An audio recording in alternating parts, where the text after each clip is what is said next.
Bwana asifiwe sana.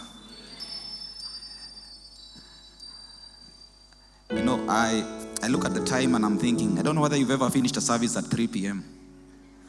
Pastor, get tired. This is a special day, and I'm so glad because of your patience. I'm sure you're here because God has blessed your heart. You're here because God has spoken to you and we believe there's healing that has happened in this church today. We believe in the spirit. The manifestation will happen in the physical. In Jesus' name. Hallelujah. We are a big team. We are about 55 or so people who sing on stage. Today what you're seeing is just a representation of a few. And I'm so glad because most of these people are young. Our average age is about 25 years. And that tells you where the future lies. In our young people. And these young people who have come from high school, we help them grow, nurture them, and help them to be able to mature in the right way. And nurture their skills and talents and being able to give them a space where they can be able to write, sing, and belong to a people that love them so much. And you know what? This is what is all about worship. Worship is not just about the music we come to sing here every Sunday. Worship is more than just the music. In fact, I like what Michael W. Smith said. When the music fades and everything is swept away, and I simply come to you, Lord, all I want to do is just to long to give you something that you will love, something that is going to be worthy of your presence. And I'm coming back to the heart of worship because, Father, it is all about you. It's not about me. It's not about our pastor.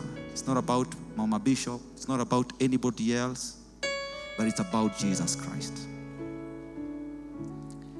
And I'm excited about what Jesus said to the Samaritan woman in John chapter 4 and verse 23. And this is what he said. Yet a time is coming and has now come when the true worshippers, and I said who? The true worshippers will worship the Father in the Spirit and in truth. For these are the kind of worshippers that the Father seeks. Those that will worship Him in truth and in spirit. And I asked this question to the first service, and I'll ask it to the second and even to the third service. I want you to think for a moment, whether you are young or you are old. I want you to pause for a moment and ask yourself, why did God create me here on earth? Why did God create me to come and exist in this universe? And that's a question I've been asking this day. Because what we have done here today is just a way of helping you to come to terms with the fact that God has a purpose for your life. We were not here to entertain. No, far be it from that. We were not here to entertain. We came here because we felt God is leading us to be able to help each one of us to appreciate the space and the place of worship in our lives. Bwana asifiwe sana. You may forget anything else that we have done today. But don't forget this one thing. That you and I are made for worship to the King of Kings. And that doesn't just happen on Sunday, because most of us have confused worship with what we do here on stage to sing. I am not of the school of thought of praise is the fast songs and worship is the slow songs. For me, I believe that worship is more than just a song that we sing. It's about everything that encompasses who you are and how you do it to the King of Kings. Time fails me to be able to read some of the definitions I have, but for me, from where I sit, worship is a lifestyle. It's what you do when you wake up in the morning, during the day, as you go to sleep, the thoughts that are going through your mind, your actions, as you purpose to execute what God has purposed for your life. In another sense, Worship is what constitutes who you are based on what you view of that God that you serve. Amen? I'll say that again. Worship constitutes everything about you. Your actions, your thoughts, your personality, but based on what you understand of who the God you worship is all about. How can you worship one you don't know? How can you say that you're coming to church to worship, yet you don't know this God who we are worshiping? And that is the very reason why I think Jesus, when speaking to the woman at the well, told her that God is seeking you. He's seeking me. He's seeking those that are young and old that can worship and will worship him in truth and in spirit. So forget about all the issues that you may go through in the week or in the day or on Sunday. But remember that God has already predestined you to become a worshiping being. That means he wants you to worship him in the morning, in the noontime, and at night. Because that is who he is. In fact, this is how the semblance is, that God is the center stage. He's the audience. He's actually the one who is sitting to look at us. You know, when you go to a play, like now the way you're looking at me, you are the audience. I am the one who's preaching, isn't it? So in this space, God is there as the audience. We are the ones who are here. We are the actors. And the space that we are working on is where God puts us in our lifestyle every day. At work, in our families, with our friends, with our relationships, in your business. God is observing every moment of your life because he has not put you there to just make money in that business.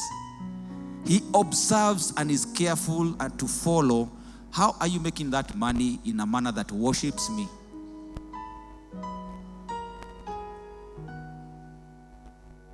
And so he's concerned about you, even in school. As you go to school every morning, to class, how do you respond to your teachers? How do you play with your children, the other children? Are you mean to them? Are they mean to you?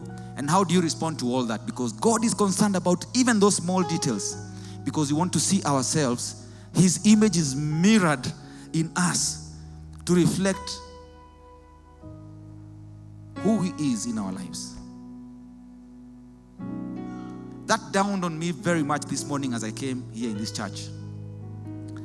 And the Lord clearly spoke and told me, it is time that people give way for me to make my entrance in their lives. But how do you give way if you don't know this God who wants to come and make a dwelling in your life? It calls for you and me to be able to appreciate that we are all sinners and we fall short of the glory of God. And that only the grace of God is sufficient for you and me to be able to make me acceptable in his presence. It's not about the works I do. No. It's not about how much I'll come and jump here. It's not about how much Kevin can be able to play the keyboard, and he plays it very beautifully, by the way. It's not even about the equipment we shall put together. But even in all that is happening here, then what is our heart status in as far as the Lord is concerned? And so I urge us that we may begin to appreciate the value for which God has placed for worship amongst his people. He values when you worship him. He values when you can lift your hands up and tell him, Lord, I love you. He values when you can be able to kneel down on your knees and say, Lord, I worship you and I come before you. But the state of my heart, even when I'm kneeling down, also needs to be knelt before the presence of the King of Kings. True worship. True worshipers that shall worship him in truth and in spirit. I love the choir. I'm so excited about seeing this choir today, and I'm so blessed. And I pray that your ministry every Sunday, day in, day out, shall be lived in a manner worthy of representing that King of Kings that you serve. You're a very big gateway towards many people come to church. So don't take your ministry lightly. But remember that you have to be consistent all the way from Monday to Sunday. Worshiping the Lord also includes coming on time for practice and for meetings. Ladies, where are you? Worshiping the Lord is not just coming to give your tithes. It also includes honoring God with your time, keeping time and being faithful in coming for meetings. When your leader calls you for meetings, you will come on time and you will come and give and participate in what is happening. That is what is called true worshipers. The true worshipers Jesus spoke about, they are not so strange. They are the ones that are seated here. But then you need to be able to start cultivating that by doing the simple things that you have not been doing, that you can come back our hearts to God. Hallelujah. Are you hearing me? In conclusion, because this was meant to be very brief. I had a 3-hour sermon I was telling their services, but today I'll only do for 10 minutes. And what I even want to say in 10 minutes is not enough. But I want to say that in times of adversity, we are also supposed to worship God. In times of turmoil, we are also meant to worship God, because God is the God of the mountain and is the God of the valley. When things come your way and you don't quite understand what all this is about,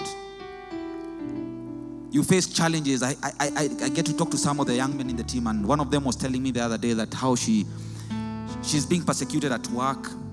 She wonders what the boss is up to regarding her life. And I remember telling her, don't forget that this is a journey that God is taking you through. There's a destiny that God has prepared for you, which if you so miss the points that God is taking you through, you will even miss the entire objective as to why God has allowed you to go through. Because God allows you for a reason. Because He wants to take you through a season of your life so that you can become mature and you can become responsible over the gift that God is giving you. But you can't just wake up today and you come and say that you are mature in service. You need to work with people who are around you, people who are mature also. They will help you to grow, like I did some 25 years ago when I worked with my brother Ruben Kigame in Sifa Voices.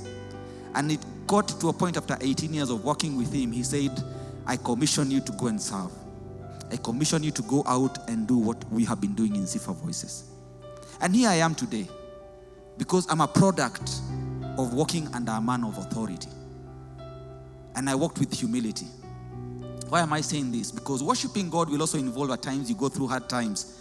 I will not even start telling you how these 7 years of sounds of worship we have come through. We've really gone through hard times. But God has put us at a level where He's saying, now I will take you even to the nations. I will be able to expand you. I told Pastor in the second service, and I told him, God has spoken and told us He's going to bless us with a bus. And I say that in faith because I know one day we shall come with that bus branded Sounds of Worship. And we are doing that so that we can come and show you that God is able to do more than what we can think of or imagine. Our faith and our attitude will also lead us to worshiping Him because He's a faithful God. And so in 2009, that's when I lost my mother. She died after having walked through a very hard journey. It was a tough time for me. And I felt like God had abandoned me. I felt my wife is a witness of how we stood together with her and my family to be able to support our mother. And at some point I felt like I'd given up and I gave up hope. Did God abandon me? For some they may say yes, but for me I know I learned that actually God never abandoned me. God was there present all the time. And it led me to write this song that we're about to sing. That I have tasted of the Lord, and I know that you are good. Because as soon as you know God is good, it becomes the flip point over your life.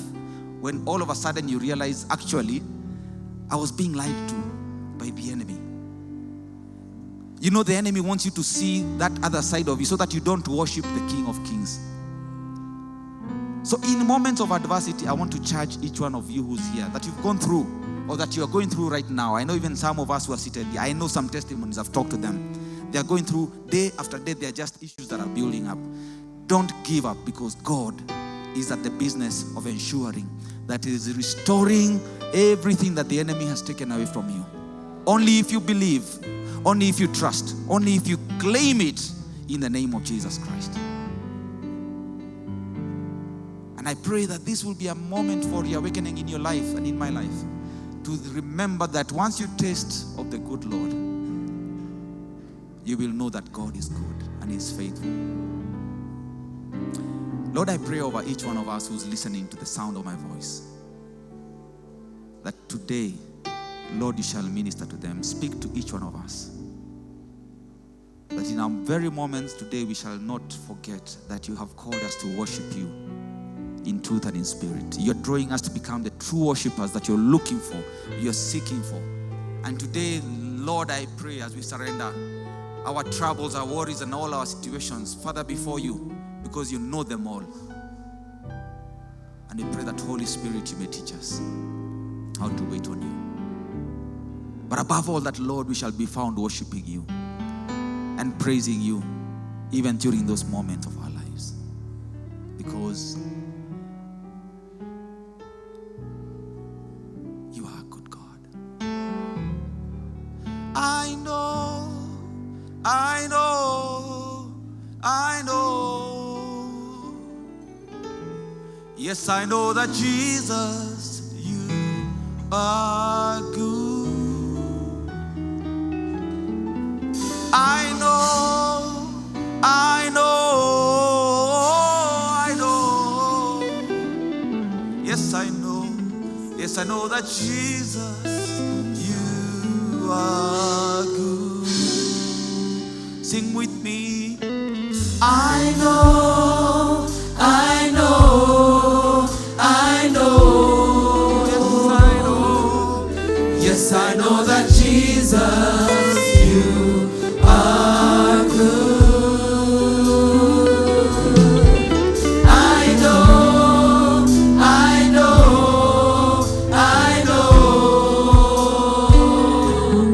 Yes, I know that Jesus, you are good.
are good.